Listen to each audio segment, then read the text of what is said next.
Hello, everyone. Welcome back to Drop Frames. We're going into the second half here, talking about what we've been playing.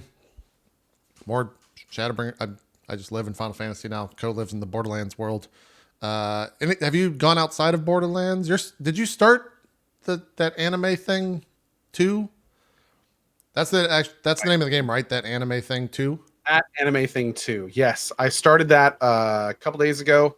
Danganronpa 2. I got up to the first involuntary ceasing of life, and it just got started at the end of my last stream. I just got up to the part that I'm playing the game for, so don't have too much to talk about yet. It's mostly just been exposition stuff, but I'm very confused, as I think is the exact point. I have no idea what's going on, and it's been a blast so far. Awesome. That's not the type of game I can show something for, right? Since it's so story focused. Okay. Especially 2. Like it's very confusing what's going on right now, because the game 2 is doing some very weird things. Like 1 happened with a set cast and a set sequence of events, and then 2 happens, and the game 2 is basically unfolding exactly like 1, except it seems to be aware of itself unfolding like the first one. It jokes about it. There are some of the same people, but then most of them aren't. It's very weird. I have not really encountered a 1 and 2 situation that has been like this before. So I'm very interested to know where they're going with this, but it's very confusing. Like, for instance, in the first character, there's a cast of characters. Or in the first game, there's a cast of characters. Right. Well, in the second game, there is a second cast of characters, but one of them is an extremely fat version of one of the characters in the first one that doesn't remember any of the events of the first one. Huh. Sounds like anime. Yeah, it's really weird, and I really have no idea what's going on yet. Okay. So, yeah. It's been good so far. I'll have more to talk about next week, probably. Sounds good. Zeke, I knew you were playing one of these games. I didn't know you were playing the second game, and I've actually been looking forward to you playing the second game, because I feel like if I were to distill down what a Zeke game is in my brain, it would be... So many people said that. It would be Ape Out. Yeah, let's talk about this game. And I kind of want to listen to it because I know the music's really fucking good, but what is Ape Out? What are we saying here? Okay, Ape Out is a hold on, let me pull up my cheat sheet, my info sheet here, my store the store page on Steam here. Okay. Ape Out is a game developed by a few different developers. One that you might recognize, and one of the reasons why it took me so long to play the game. It's developed by I'm not sure, I'm gonna fucking butcher this, but Gabe Cuzzillo or Cuzzello. Cuzzillo, Matt Bach, and Bennett Foddy. Yep. BFOD of Getting Over It fame. A game that we will not talk about ever again. 2018's Game of the Year. I have a grudge against him. And I never want to hear his name or his voice, but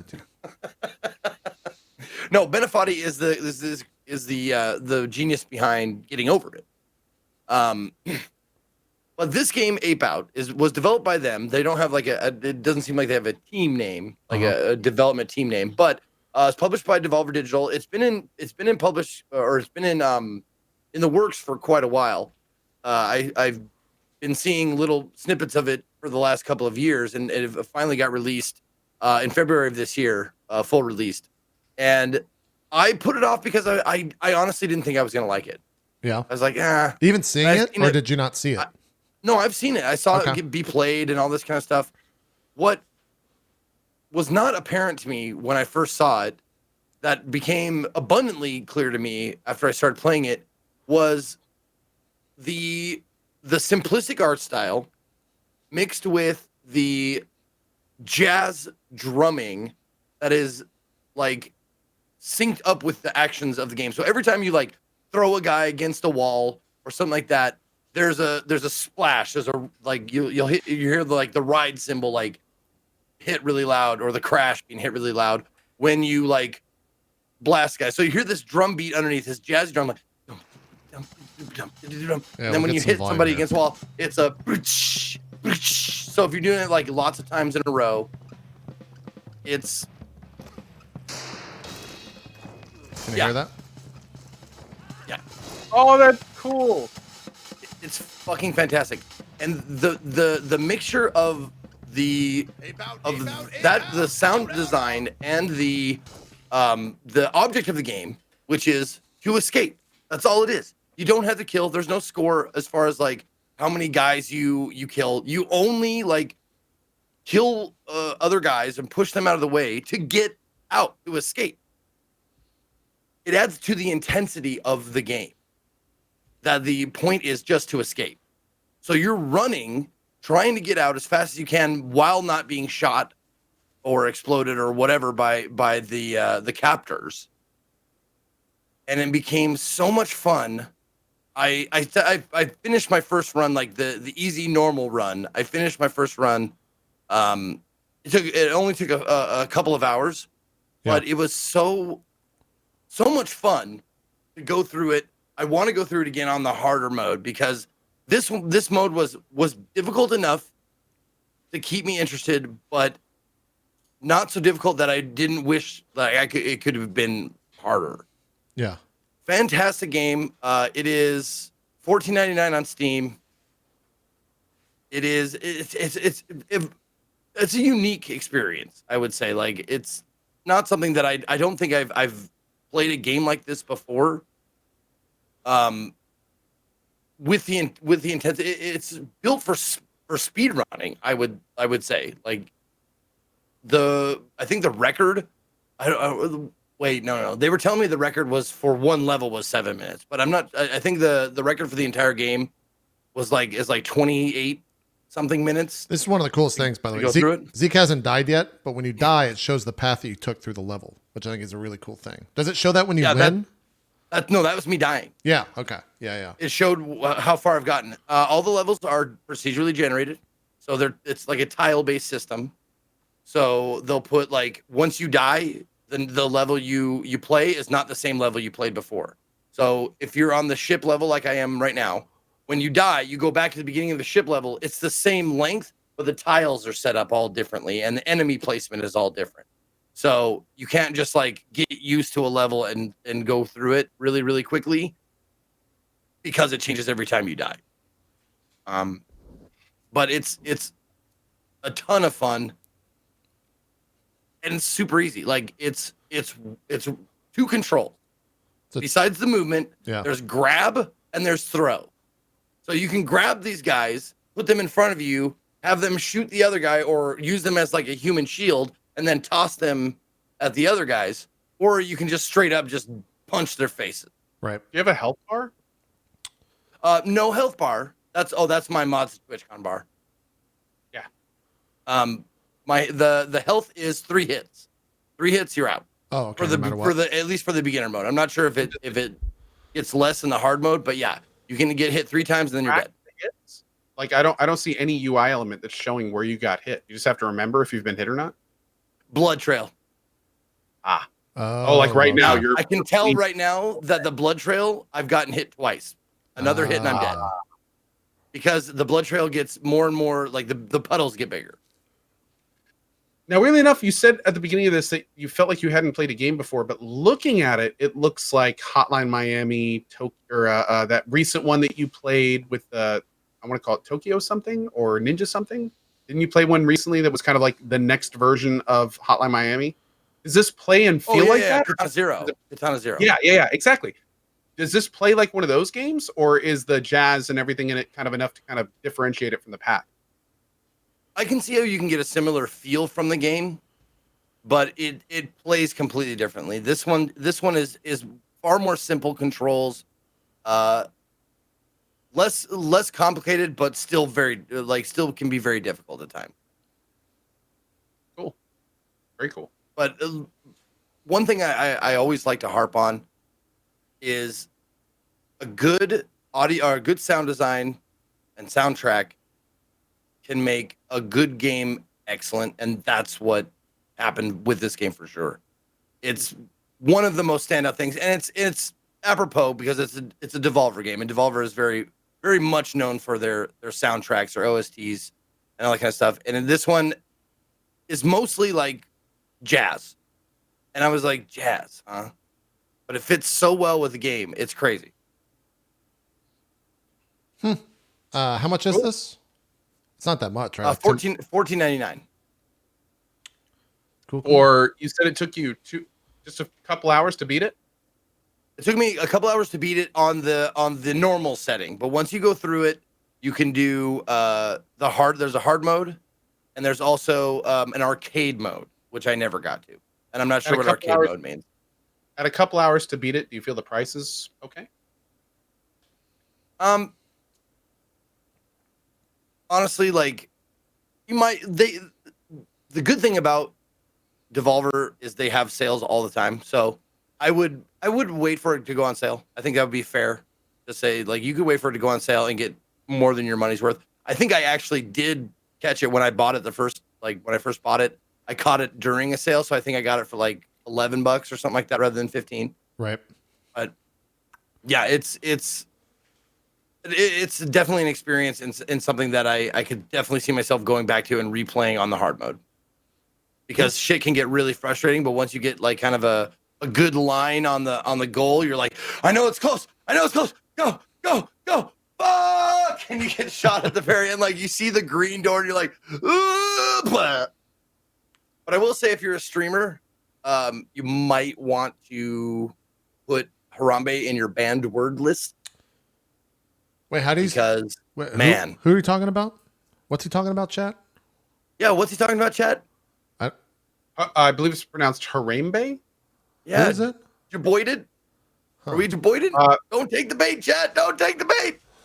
Harambe. He was a Russian ventriloquist that I think was very popular in the mid-20s. Yeah. For what? I'm a big fan of Harambe. Story behind that. I don't know if I've shared this before. There's a mod on the channel, Takai, for whatever reason, just banned that word, and I didn't know that it was banned one day. And so I made a joke because not necessarily a joke, but I couldn't legitimately remember the apes, monkeys, I forget the nomenclature, the appropriate nomenclature. Gorilla. Yeah, there you go. I couldn't remember his name, and I said it, and for a solid minute, everyone was just banned. I had no idea what was happening. Yeah. So it was. That'll do it. So it's been a thing on the channel for a while. But cool. I'm glad that you finally checked this game out, and I'm also glad that you checked out this game as well. I've seen a bunch of streamers play this, and they've all spoken pretty highly of it. How is my friend Pedro. I want to say my name is Pedro, but it's my friend Pedro. No, my friend Pedro is the name of the game. This game is okay. Let me just start off by saying that the control. I never felt like I had the control scheme mastered on controller. I do want to go back and try this on keyboard mouse. Because I would normally play something like this with a controller. However, the thing with that was, in order to do one of the main mechanics of the game is the split shot, where you point your guns in different directions. Right. And in order to do that and slow-mo, you have to you have to use your two fingers for the trigger and the bumper, which I'm not used to doing. I'm only used to doing the one finger for trigger and bumper.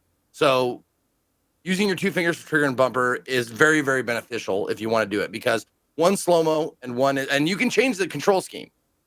However, you have to press a lot of buttons at the same time. So I'm thinking that maybe keyboard mouse might be better in this situation for me.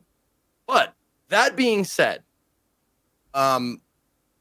this game has a very much, we talked about Hotline. This one definitely has a Hotline type of story feel to it. Right. You are being told to do things. Yeah. You're being told to do things and given advice by a talking banana. Yes. You heard that right.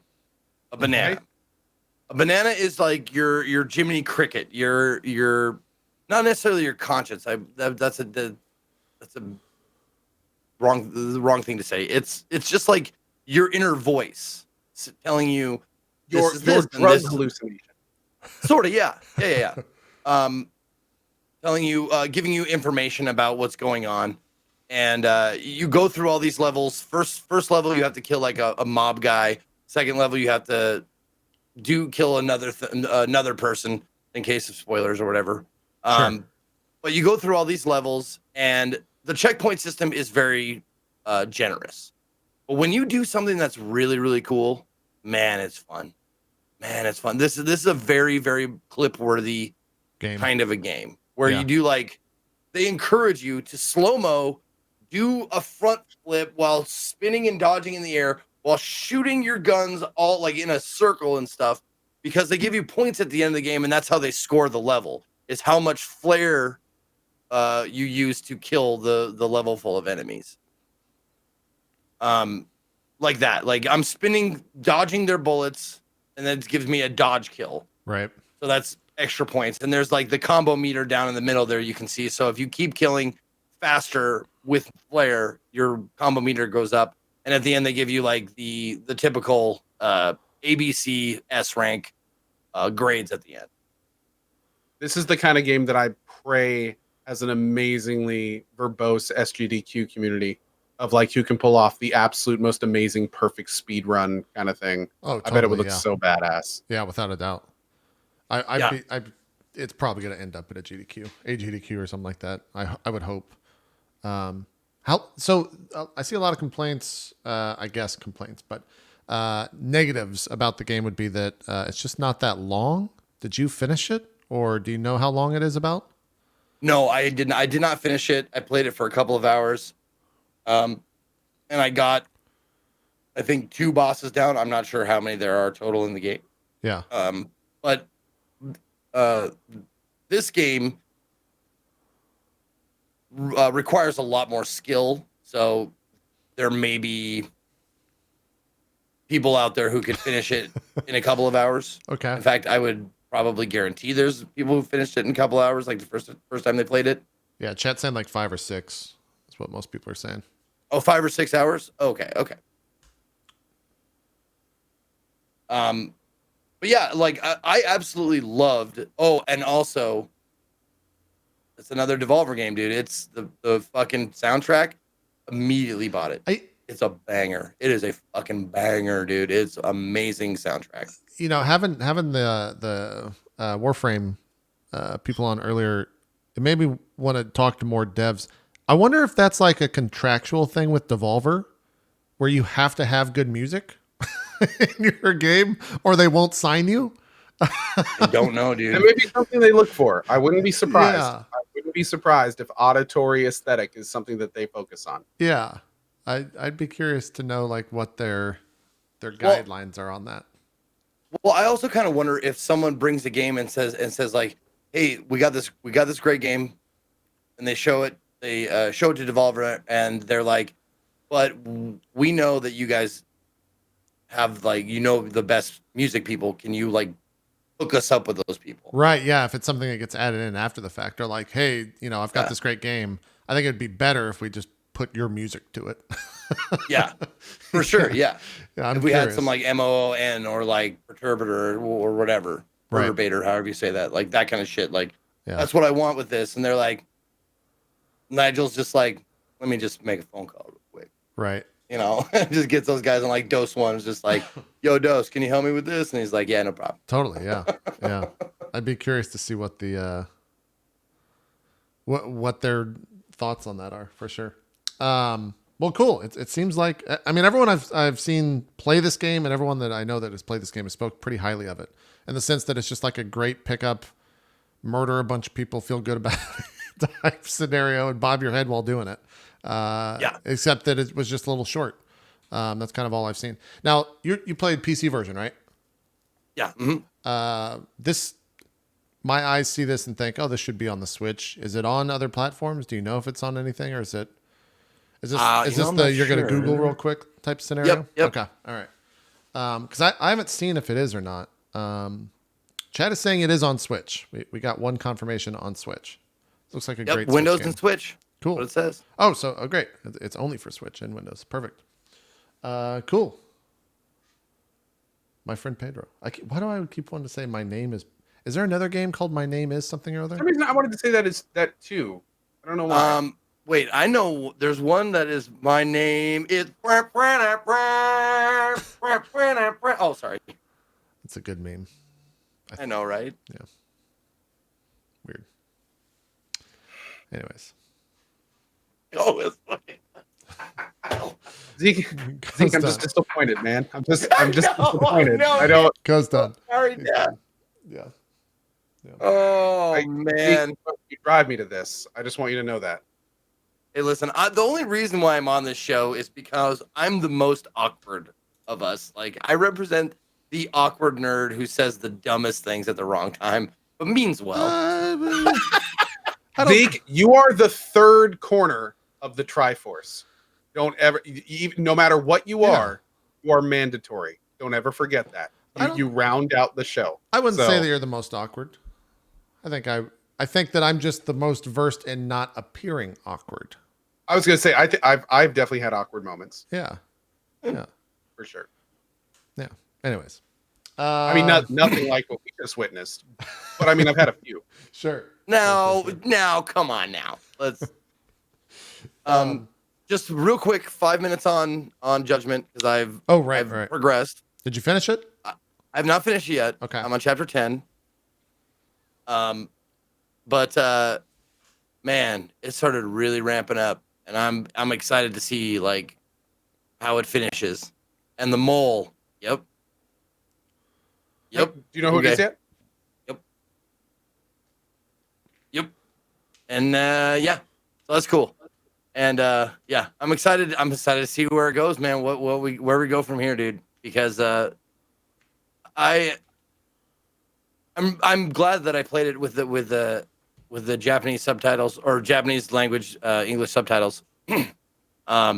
Because just hearing the main character, I love him so much. Like he's so like his subtlety and his like honest acting. I mean, this is all obviously opinion based, but like his acting is so honest and it feels real that watching his reactions to things is just such a treat. And to hear his voice when talking to like witnesses or to like perpetrators or fellow lawyers and fellow detectives and stuff like that, it's been so like really cool to watch it unravel. And it really like I will say you do have to get to like chapter 3 or 4, which takes a little bit of time, but once you get it's like you push the boulder off the cliff and then it just goes. You just want to see where it goes. You want to like I'm avoiding all side stuff like save yesterday because I had nothing else. Like all my plans fell through yesterday because I was going to play ESO for the first time yesterday, and I purchased a game, but I didn't download it. And motherfucker, 80 plus gigabytes. 80 gigs, yeah, it's a big game. Yeah, it's 85.7 gigabytes or something. A lot of dragons they gotta fit in there. Yeah. So dragons. I didn't download it in time. I was like, well, shit. Well, I really boned that. So I just did all the baseball, the batting cages, and I did the virtual reality, whatever side games. But man, I'm excited to get back to it tomorrow and finish it up. I mean, I would say like probably 1.5, maybe 2 more broadcasts and it'll be done. Okay. Well, then maybe we'll do a spoiler cast or spoiler thing for it next week with you and Co. Did you finish it, Co? Oh, I finished it. Okay, cool. Yeah, I can't wait. Oh, yes. We'll talk about it next week for sure. Yes. I'm looking forward to talking to you about the ending scene for sure. And like you said, that ball down the cliff thing, the boulder down the cliff, you're about to get to a second part of that around like between 11 and 12. So it's like really you're in. Cool. Oh yeah, dude. It's fun. It's a lot of fun. Awesome. Let's do Crazy Dan's questions here real quick while we have a little bit of time. They'll go actually. I skimmed through them. Oh, they'll be quick. Real quick before we move on from Judgment, Zeke, how we feeling about drone racing? Oh yeah. Whoa, dude, man! I tried it after you said like saw some imagery of it and you showed it to me. Man, that is fucking fun as shit, dude. It's whoa, dude, man. I like it. It's fast, but Sega, please, somebody, maybe not Sega, but what's the name of I don't know the dev team name. I forgot it. Oh god damn it. How about Ryu go Gotoka or something like that. Fuck, Ryu I can't remember. ga Gotoku. Yeah, there you go. Ryo ga Gotoku. Listen, please, please, for the love of fucking God, give us an audio slider on the fucking drone sounds. Please, God, because the fucking music during the drone races is so good. We can drown it out with the fucking buzzing of the drones. Please, please let us turn it down or off. Agreed completely. Dude, that music is so good, and it's like in the background at like 50%, and you want to have it like 100 and just thumping the whole time as you're going through that city. I couldn't agree more, man. There needs to be a drone racing music slider in the options.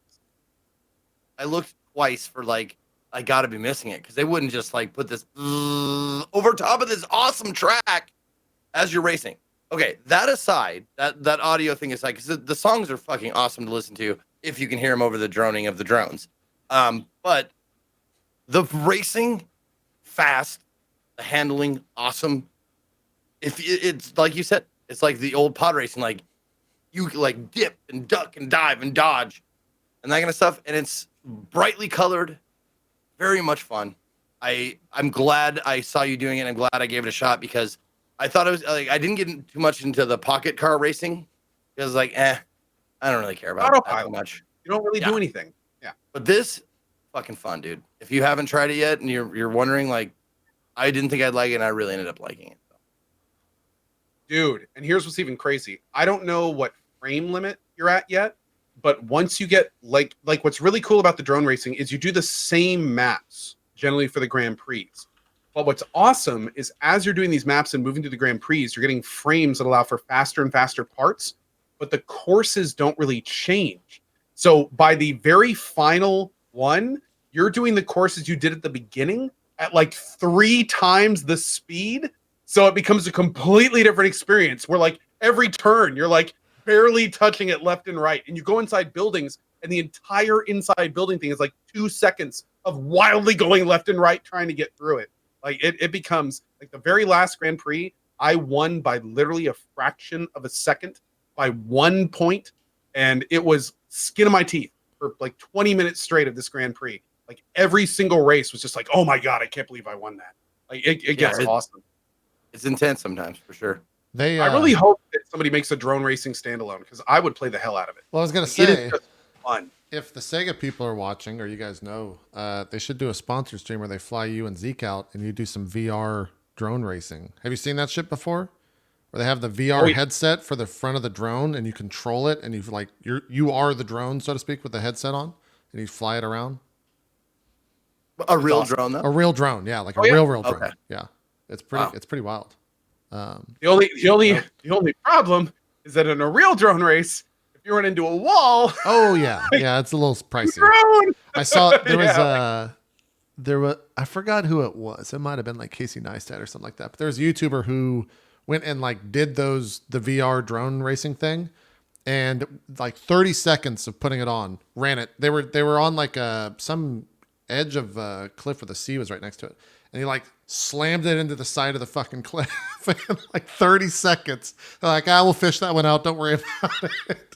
What's a really nice touch in this one is there is a category called frame, and the frame indicates not only how powerful the engine is, so you can actually lift more parts, but it also determines how durable the frame is. And the way that it does it is as you move through this 5 to 7 different frame tiers, it starts putting a roll cage around your drone. So by the final drone, you have like this giant like steel lattice around your entire drone. It looks like a flying oval of just like steel as you're trying to get your way through it. Yeah. I've never seen a drone that looks like that, but it made me wonder, like, I wonder if this is how like drone racing is, just like roll cages that are like flying through the air essentially. Maybe so. At the speed you go, man, it is obscene. Yeah, like, those things are pretty pricey too. Yeah, you just slam head on into a wall. Like and you're just, it's like 50 opportunities for error per lap, and then you have 3 laps. So right. Yeah. So did you get any better at gambling, by the way? A little bit. You know what's really interesting? You said something on the last show that really resonated with me. And that is if you want to win, you basically just fold until you get a winning hand. And funny enough, I went back and I did the Texas Hold'em one with the river and everything. And I learned all like the fold, the flop, and the river, and I learned all the terms. And sure enough, like you're right, it's a little bit less enjoyable, especially because in Judgment, if you fold at the very beginning, you have to watch the CPU play the rest of the hand. Oh, it doesn't. So like just if you end fold the at the hand? beginning, Fuck. it's like 45 seconds to a minute and a half of just watching them raise and bet, which kind of sucked.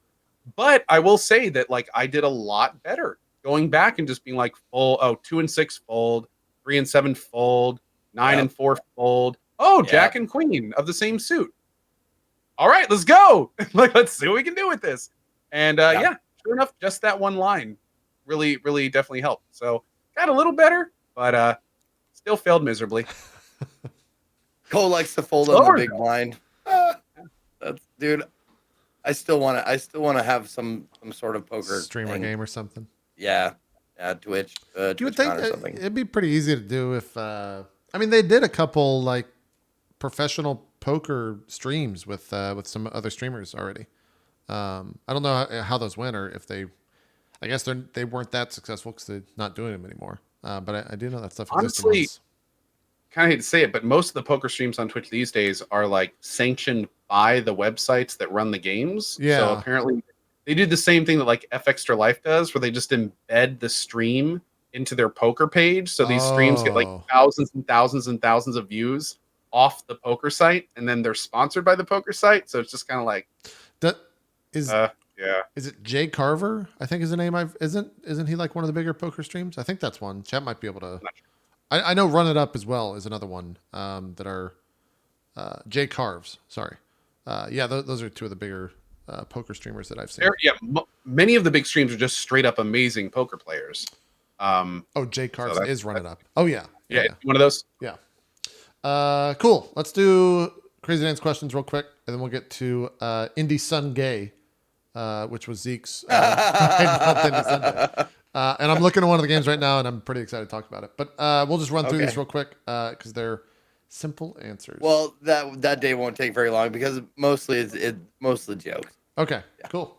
Okay, go ahead. First question from Crazy Nine. Hey, JP, ever since 5.0 patch and Shadowbringers, what has been your favorite change to the game? Favorite change?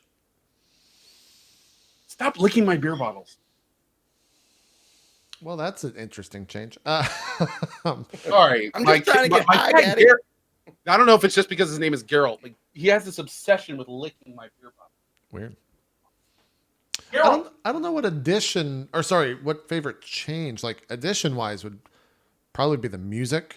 I think all the music in Shadowbringers is like top tier. But in terms of favorite change, I think just like the simplifying of the classes. Across the board, all the classes kind of have similar changes to them in the sense of how the skills actually operate. But yeah, I can't really pinpoint one specific change that I'm like super into. Is Lahi a song in the game? Can you please explain this? All right, hold on. Let me wind up the soundboard here. Let's go over here and do this and hit this button and go all the way over here and do that. Also, can we talk about the fish emote for a minute? You mean a little bit of that right there? Is that what you're talking about? Did it not come through? Okay, hold on. We'll go max volume on this. You mean a little bit of that?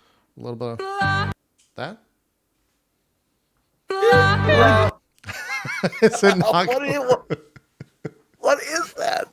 What is it? It's a track from one of the zones, and it'd be like I was like 20 hours into my stream when I was like 17 or 18 when I got to that zone. And the reason that it became such a meme among Final Fantasy fans and players is when you finish a cutscene, and some of these cutscenes are like really dramatic and like, dramatic, like death, super exciting, cool music, all this stuff. You go back to the zone, and this is the first thing that happens. That's the beginning of the song. And so it just became like a joke because it would happen and I would just like burst into laughter because of how ridiculous it is. It's a fantastic song, but after like 20 cutscenes, every time you come back and It's your lay. Yeah, a little bit. It's a lot of Okay. the lay for sure. So I like separated them. So I do like I just spam them like that, and I sit in Discord with Strippin when he's streaming, and I'm not, and I don't talk and tell him that I'm there, and I'll just enter and. That's kind of amazing. Or Strippin will be in a cutscene and he'll like go when his character has a chance to talk, and it'll like mix up and be perfect with cutscenes. So yeah, that's the Lahi thing. And now it's become like a huge meme within the Final Fantasy, not because we started, but because everyone else started memeing it.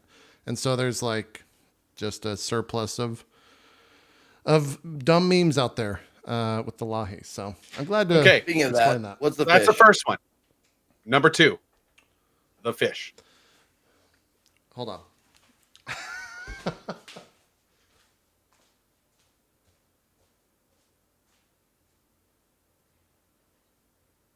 up, Zeke? Beard's coming in well, man. Thanks, man. I like the trim around your goatee there. Oh, thank you. I had to shave for something. Yeah. Ow. Yeah. Holy shit. It's this. What in the I can't mother? hear you, but I can see you. What in the fuck? Anyways, I'll take it off so we can have a conversation. God. That's the fish. You know what? I think this warrants one for me as well. What the fuck am I looking at? I heard what you said. So the fish is a fish head. They're a race within Final Fantasy 14 called the Namazu. They're a catfish race. And there's a catfish head that you can get in game to like wear that it's like 1-to-1. Pocket made this. It's like 1-to-1 to that helmet.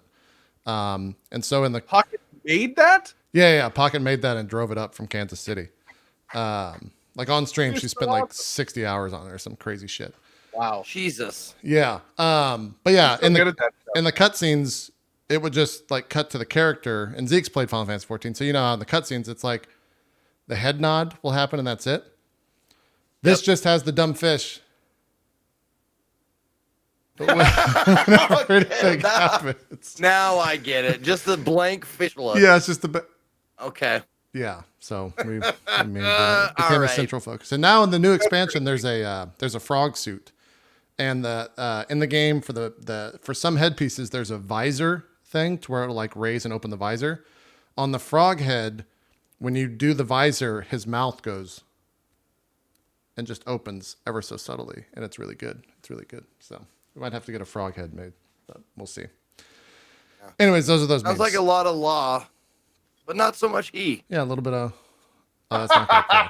It's not gonna play. I turned it all down. Yeah. And so then, can I do this easily? I mean, we have shit like this. Here, I'll just go over to this other thing. You're gonna lose this for a second. It's not worth it. We have memes where I have like the Keanu meme and it like points to the catfish head or whatever. And I saw that on Twitter. Yeah. That was pretty great. yeah, all That was that pretty type of great. shit. Yeah. Yep.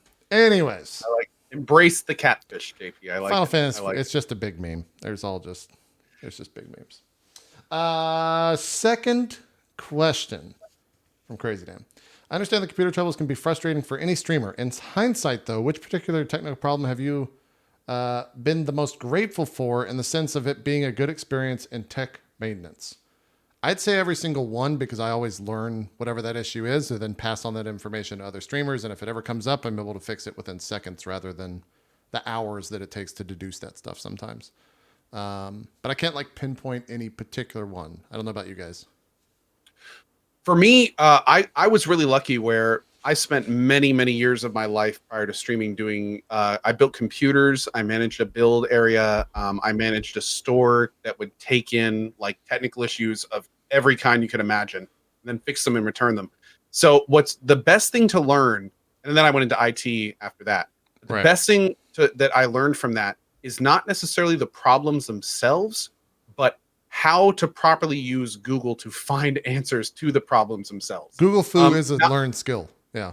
It really is. Like it, I mean, just Google it. It's really cute and fun to say to everybody, but learning how to actually get the information you need out of Google quickly and effectively for problems that are really there and affecting you is an actual skill. And because of that, there have been numerous times where things have happened during my stream that could have ended the stream, but I was just like, oh, wait, I've addressed this before. Or hold on, guys, give me like 30 seconds and I'll look something on the left and figure something out, or try a new thing, or download an app. Yeah. And being able to do that quickly is a skill in itself. So I know it sounds dumb, but properly learning how to Google it and then effectively apply what you get off Google, learning that was huge. Right. Like that was big. I know it also applies to the programming world. I did programming for a while, and literally 80% of my programming was Googling how to do it properly, and then looking at what I learned and figuring out how to integrate that into my code. Like that was isn't that was there the difference between progressing and not progressing. Isn't there like a meme or something that not like a huge percentage of programming is just copy and paste from Stack Overflow or something like that? I wouldn't doubt it. Yeah. I mean, I wouldn't doubt it. Like it's incredible how much. I mean, you can just take little bits of code from somebody, and it will save you hours of work. And then what's even cooler is by implementing it into your code, you will learn how it functions. You will learn why it works, and then all of a sudden, you can next time you come up to that problem, you find yourself just banging it out quickly yourself. And you're like, oh, damn, because I learned how that worked off Google from somebody else. I had the example in front of me. Somebody basically taught me how to do this. Right. Like now I can just do it myself. So yeah, it's an important skill. Yeah. And the other thing too, we were talking about Google Foo. I think one of the best things to do is to change the search parameters to be of like the past month rather than just open-ended time. At least in my experience, changing the time for like the search to occur will be more successful in deducing whatever the problem is. I've not done that. Great tip. Yeah. So, and that's just, you just basically click tools and then I think like time, or maybe it says all time, and then you can just click that and change it if you're using Chrome, I think is where all that stuff is. But Zeke, what about you? You kind of run into some unique tech problems in the sense because you play a lot of old games. Yeah. No, it was so strange when I first started like doing like CD-ROM games and using things like the Scum VM like emulator and the DOS box and an Oracle and shit like that. Like I have so many old game playing like virtual machines on my computer. It's like at least 5 different versions of Windows. Like right. Like all of these different things. And like figuring out how to do those is so much fun because it's rewarding. There's so many fixes that people have for the same problem. Because you'll be like, okay, I'm not getting any audio. Well, here's a library of fucking things that could be going wrong. Yeah. And you just have to be lucky and, get the right one or whatever. And people love it. They love it. They love watching that shit. They love watching me install these old games on my new computer because the compatibility is tough. And it also, like, for people like me or for people like who played computer games back in the day, there's a nostalgia factor for them. Right. They're like, oh, fuck, Sound Blaster. Oh, yeah. Yeah. Just those 2 words next to each other. Yeah. Yeah. Like shit like that. Like if I said like Scum, people would be like, oh, Scum, I remember that. That's Man, a good acronym. acronym. I loved and hated it so much. Like that's what most like of these things are. Like I loved it and hated it more than anything possible. Like, It's awesome to watch. So those tech problems, I love having those. I still like. There was an hour and a half. I tried to get the old game, the Black Dahlia. Tried to get it. I never got it working. But I had more viewers during that hour and a half than I had for a month because everybody was like, "Now try this." No, it's got to be this. And then you fix one part and another part breaks. So you fix that one part, and the guy or the person in the chat who said that it was their idea to do that, they were like, I was staying there for the last hour. That's what you should have been doing. And then it broke something else. And they're like, oh, well, I didn't know it was going to break that thing. Yeah. Like, I didn't know you had the version 1.6 Sound Blaster drivers. It's a 32-bit. You should have had the 64. I mean, what's going on, man? I thought you were on top of this. It's true. Yeah, man. That's how it goes. And are you trying to use Windows XP? Oh, man, that's incompatible. Yeah. Windows 95 is the best for this particular program, man. No, you got to have the virtual disk image first. You got to have it mounted, and then you got to draw from that first. It's like, I just love it because one of my favorite things to do is get halfway through somebody's idea and then see a different idea and go with that. Because the person who suggests the person is like, no, you weren't done yet. You were almost there. Yeah. Oh yeah. So great. It's a good way for sure. How to trigger chat 101. Speaking of issues, last week's audio blips, I went through a long process of, and I'm like 99% sure that I've done this before and I had just forgotten because it had been so long. It's fucking Realtek drivers. I like reinstalled Windows and like formatted twice. It was because Realtek drivers were auto installing on this Asus board. When if I just use the Windows default drivers, there's no hum.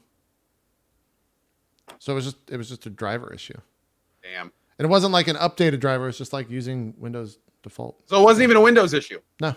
So update to 9.1 by all means, and get your Game Pass on. Don't worry about the audio blips. If you do have an audio blip, get the Realtek drivers off your machine and use Windows default. It's really easy to like manually put So those. literally all that was uninstalling the Realtek drivers, and then the Windows probably kicked in its stuff automatically, right? And that was just No. So if I uninstalled the Realtek, Windows would automatically reinstall those as like the default driver. Oh. So I had to go in and manually say like use Windows drivers for this.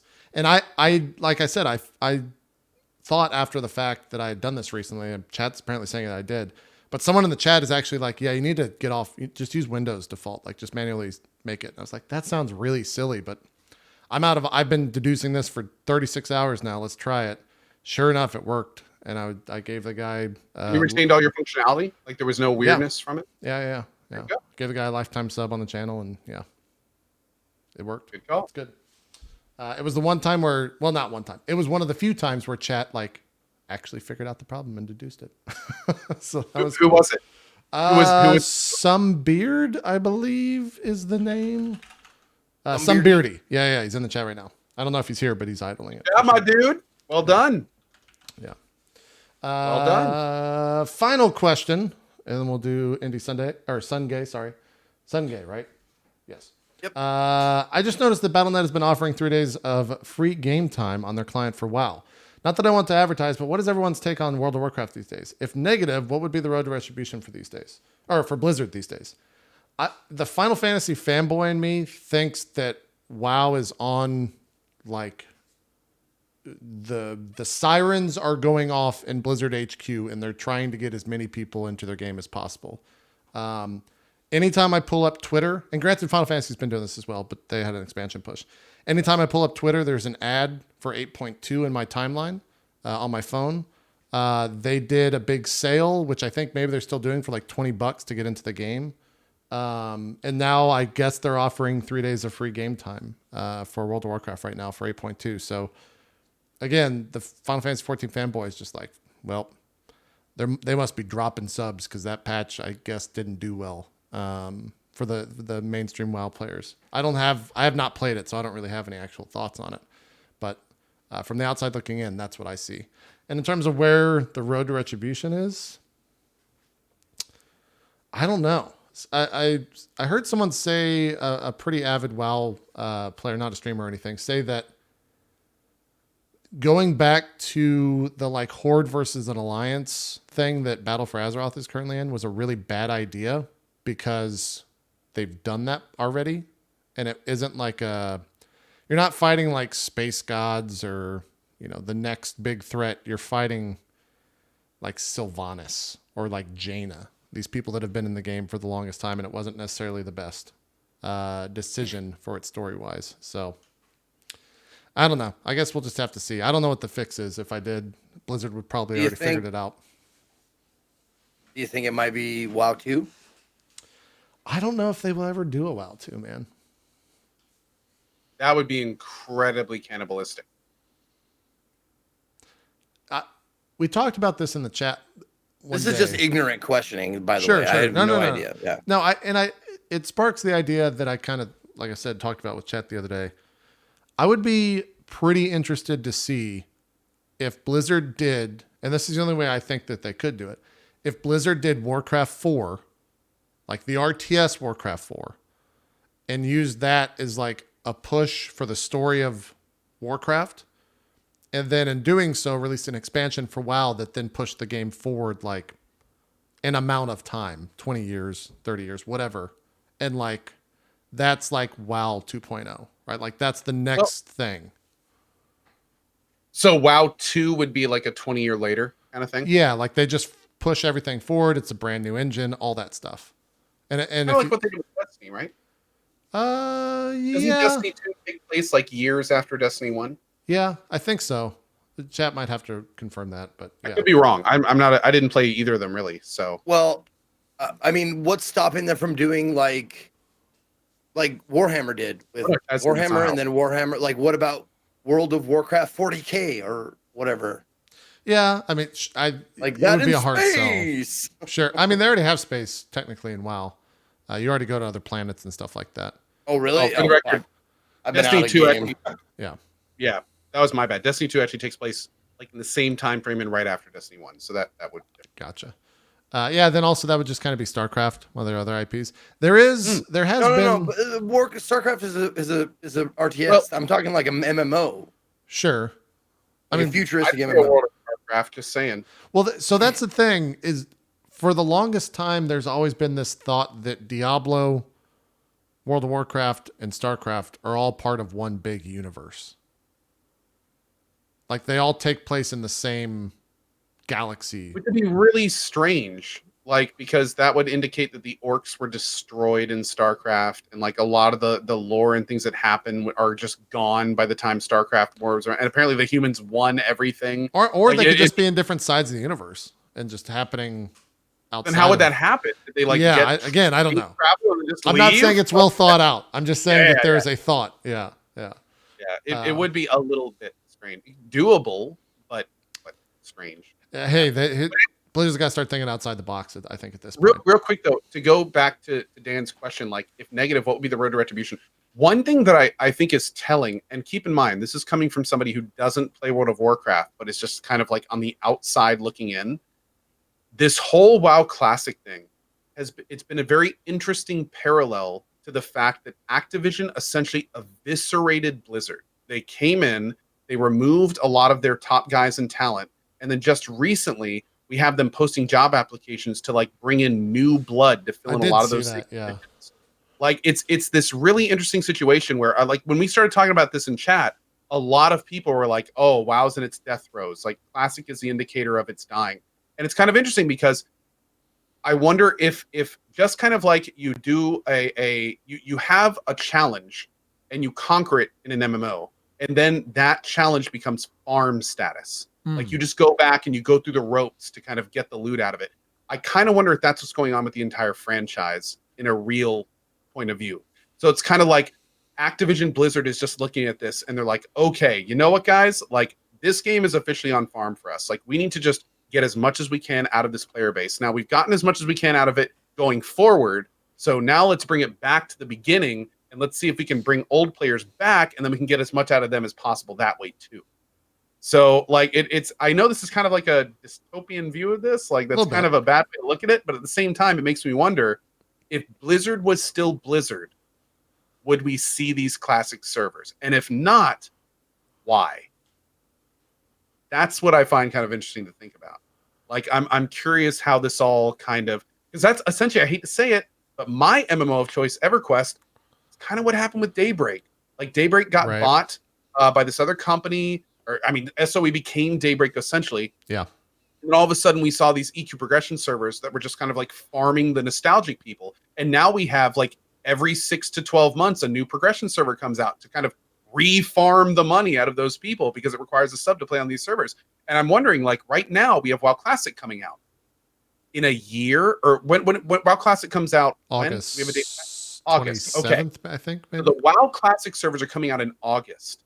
Well, after a year, are we going to see an announcement of new WoW Classic progression servers coming out? Right. And then those will require a subscription. And then 2 years after that, new vanilla WoW. Like I'm wondering how far they're going to take this. Are they looking at the EQ people and going, "Oh, that's how you make money," or are they going like, "This is really like we're really caring about our player base and wanting them to have a great experience"? It's going to be that's a line.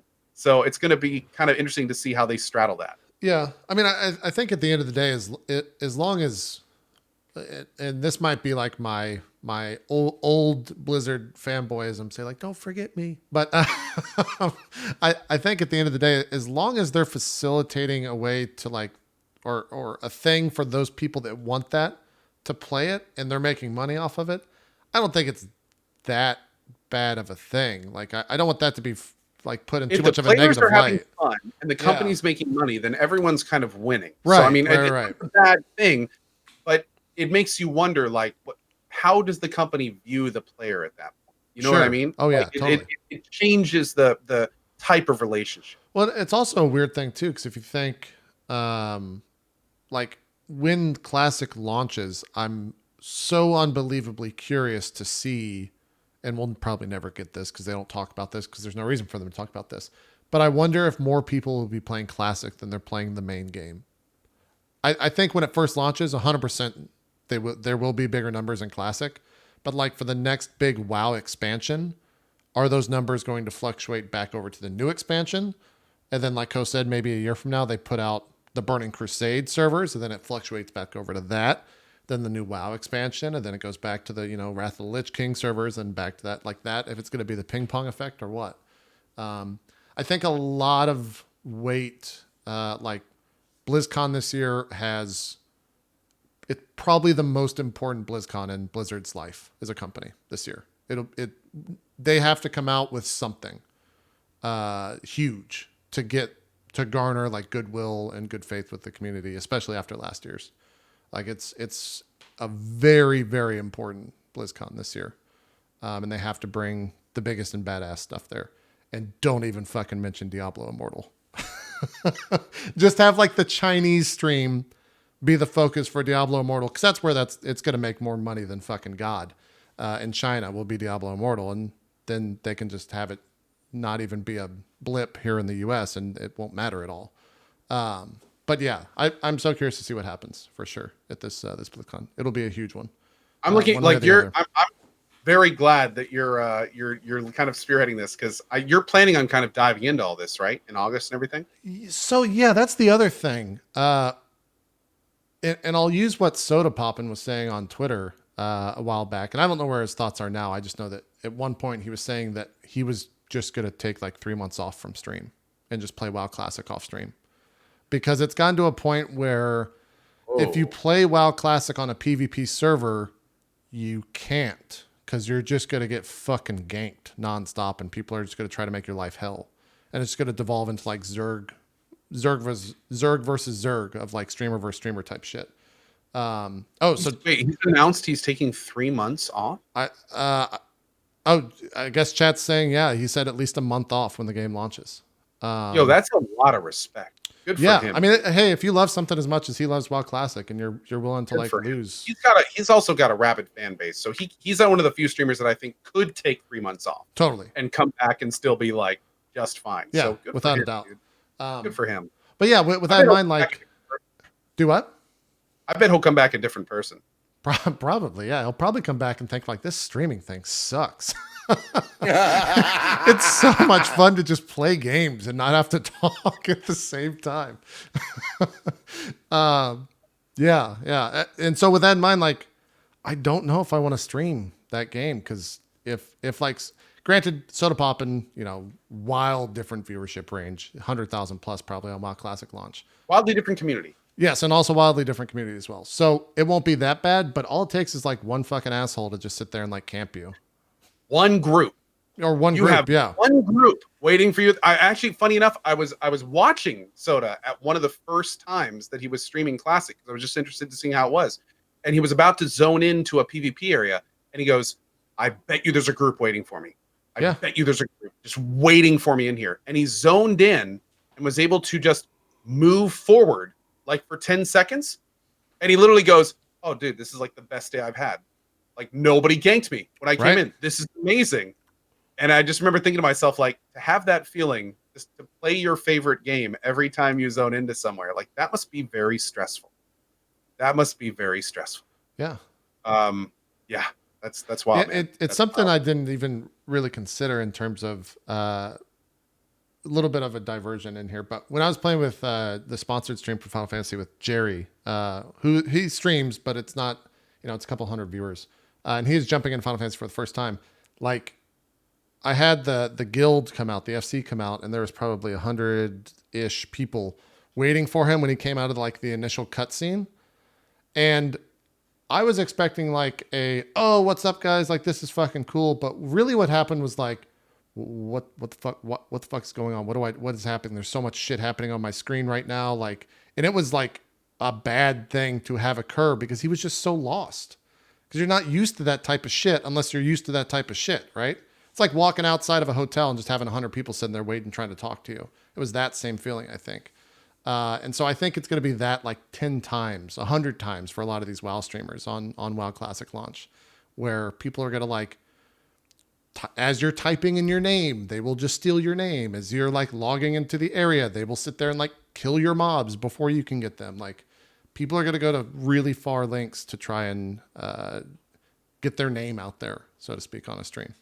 So I don't know. The worst part is trolling, man. That adds an entire whole set of unknowns into the whole thing. So yeah, and Blizzard's doing their best. Chat reminds me they're allowing you to save your name, so you can get. And I'm sure that Blizzard's going to work with content creators so that they can get their names on there and all that stuff. But yeah, it'll be rough. We'll see. I want to see what happens. Like, I would love to play some WoW Classic and kind of get into that stuff, but the first time I get camped, I'll just stop playing and move on. By the way, Ezekiel was kind enough to respond in chat, but I'm just going to go ahead and say something out loud. Somebody said straight up here, guys, sorry, these are the most first world problems I've ever heard. That's what this show is about. Yeah, the shows could be drop frames : the first world problems of streamers. Yeah, this show is about us talking about our first world streamer problem. Yeah. So just for the record, in case that's not clear for anyone else watching, this show is about streaming on Twitch, about streaming our games, about the interesting dichotomy of enjoying a game and also streaming it, like what Soda's going through. Like, this is what we talk about. Yeah. So if it's not for you, that's cool, but just keep in mind that's kind of what we do here. Yeah. Yes, thank you. 3 white guys complain about stuff. Mm-hmm. The podcast, the show.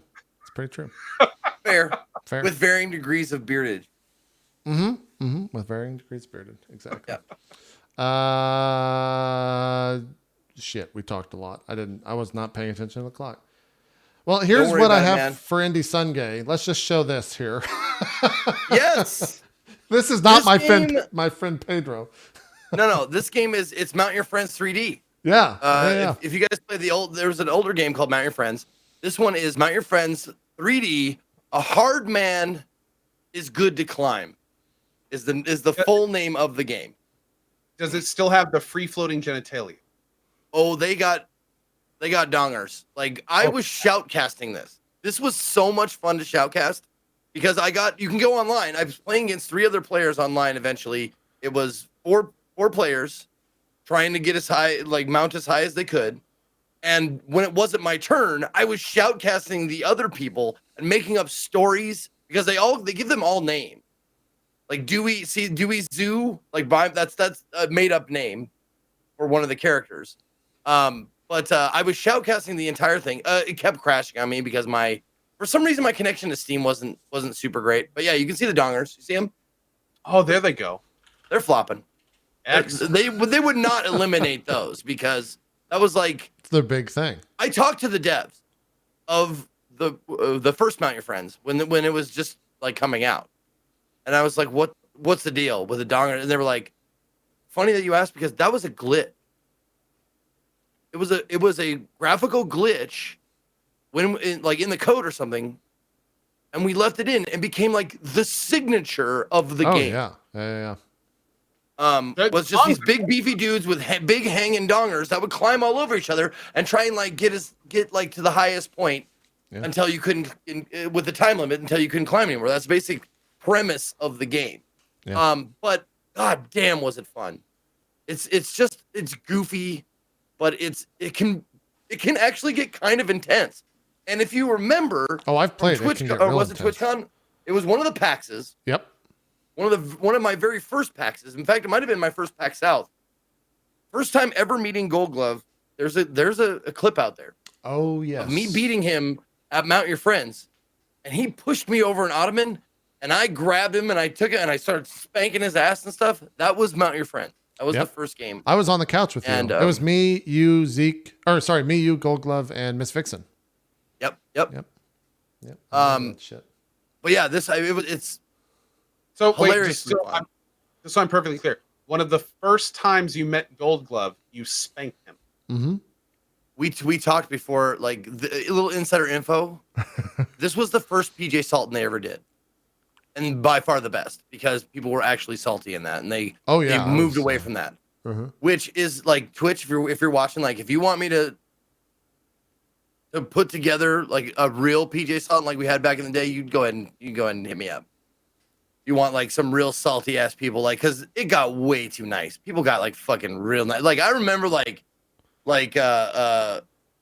fucking Towley like breaking a chair because he was so like pissed off, and like that was at PAX, Waffle, right? like giant Waffle like dumping salt on his head and shit like that. Like, man. Yeah. Anyways. Fucking what was I even talking about? There was something this game? Dangling penises. Yeah. Oh it's well. This game. I mean, it's just a really fun game, and it's muscly dudes that have alien skin colors at times, and you can make your own faces and your own teams, and you can go online and you can play against people right now if you want. And the basic gist of the game is just that, just to get as high as you can, and when the next player up can't get to the top before the time runs out, then the game's over. It's a good game. You win. It's a good game. We'll put that in our back pockets for when we have more time on the show to kill, but we're out of it today. We're past. Yeah. So I do. Well, you tell me. Are there other games that we should actually talk about next? We'll figure it out. I mean, honestly, not really. Okay. All right. Like that's up to you.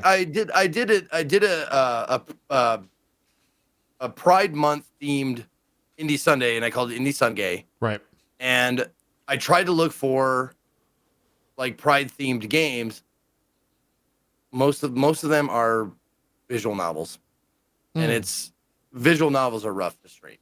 So I went through them pretty like, okay, I'll play an hour of this, and then I played like a half an hour of that one. I was like, visual novel, another one. Yeah. But, there was, I mean, a couple of them were pretty cool. Like we could talk about your Royal Gayness, which was actually a pretty fun game. And the rest of them were kind of visual novel and kind of like there's some funny shit, but not a lot of substance. Okay. Well, we'll talk next week. We'll talk next week for sure. Let's do some shout outs now though and call it a show. Zeke, you want to start us off? Also, you want to talk about what you're doing early next week? I don't know if you talked about that at all or if you can. So maybe I shouldn't have said that. Yeah, no, ahead. They just tweeted it. So I can actually discuss it. What's up, everybody? My name is Ezekiel III. You can find me at or / Ezekiel_III on Twitch, Twitter, and YouTube. Thank you. Huge thank you to the Warframe PR peoples for coming out. Reb Ford and Moy Toy, if you want their Twitter handles. Thank you for coming out and talking Warframe. It was a blast. You guys are amazing, and we do appreciate it. But thank you to Co and JP as always for being wonderful co-hosts. I will be broadcasting not broadcasting, but I will be on a Nocturne, Table Stories Nocturne, in about an hour from now. If you guys want to check me out, if you like tables or tabletop role-playing games, if you like X-Files-y, supernaturally kind of stuff with more intense, like emotional, like soap opera kind of stuff, it's great. Check it out. Twitch.tv/tablestory in about an hour. Tomorrow I will be continuing and maybe concluding my run of Judgment at noon Pacific. But coming to you on Monday, the 15th, I will be flying out to Burbank, California, and I will be on Twitch Sells Out. It's going to be a 36-hour television thing. I'll be hosting it, and we'll be hawking products that are going to be like on deep discount for Prime Day. So lots of cool stuff. I've got the run of show. There's definitely some things you want to tune in for, not only for like the entertainment value, but also like some cool like products that will be on sale during that, and we'll be like doing dumb shit, game show shit to hawk and get you to buy that kind of stuff. A mix of game show, QVC, kind of like fun satire or parody kind of stuff. So that's what's happening. I will be on at sometime in the morning. Like it's going to be like, I think 10 a.m. Pacific time is when I start, I believe. On Monday? So I'll tweet it out. Yep, on Monday. Okay. But it's going to be going for 36 hours. There's tons of people in it. Ammunition, Tim the Tap Man, Dodger, like tons of people. Tons of people are going to be involved with it. Cool. You can check my Twitter. I just retweeted it if you want to see all the people who are involved. Cool. Cool. I will also be selling my old bathwater and Gamer Guy P. I want you to know that. Cool. Tell me you guys haven't heard about that shit. No, I have. I was going to say, guys, come on now.